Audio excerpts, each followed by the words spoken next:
ভাবতে পারো, একটা মন্দির আছে যেখানে দেবতাকে প্রসাদ হিসেবে দেওয়া হয় মদ, আর সেই মদ চোখের সামনে অদৃশ্য হয়ে যায়। अरे मुझे चक्कर आने लग गया अब। কি, বিশ্বাস হচ্ছে না তো? এটা হলো উজ্জয়নে কাল ভৈরব মন্দির। এখানে ভক্তরা ভক্তি ভরে মদের বোতল নিয়ে আসে।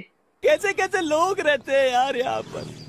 আর পুরোহিত মূর্তির মুখে বোতল ধরতে তরল একেবারে মিলিয়ে যায়। আশ্চর্য ব্যাপার হলো বোতল খালি হয়ে যায়, কিন্তু মদের এক ফোঁটা বাইরে পড়ে না। কথায় আছে ভগবান কাল ভৈরব শিবের ভয়ঙ্কর রূপ, যিনি কাল, মৃত্যু আর মায়ার প্রভু। তাই তার প্রসাদও অন্যরকম। বৈজ্ঞানিকভাবে আজও কেউ প্রমাণ করতে পারেনি মদ আসলে কোথায় যায়। অনেকে বলে এটা কোনো অলৌকিক শক্তি, কেউ আবার বলে এটা মন্দিরের ভেতর গোপন কৌশল। কিন্তু সত্যিটা কি? हम एक्चुअली साइंस की तरफ से सर, साइंस की तरफ से। তুমি কি বিশ্বাস করো এটা কোনো ভক্তির জোরে ঘটে, না লুকানো রহস্যের খেলা? কমেন্টে লিখে জানা তোমার মতামত। আর যদি চাও আমি এই মন্দিরের আরো লুকানো গল্প শেয়ার করি, তাহলে অবশ্যই জানিয়ে দাও।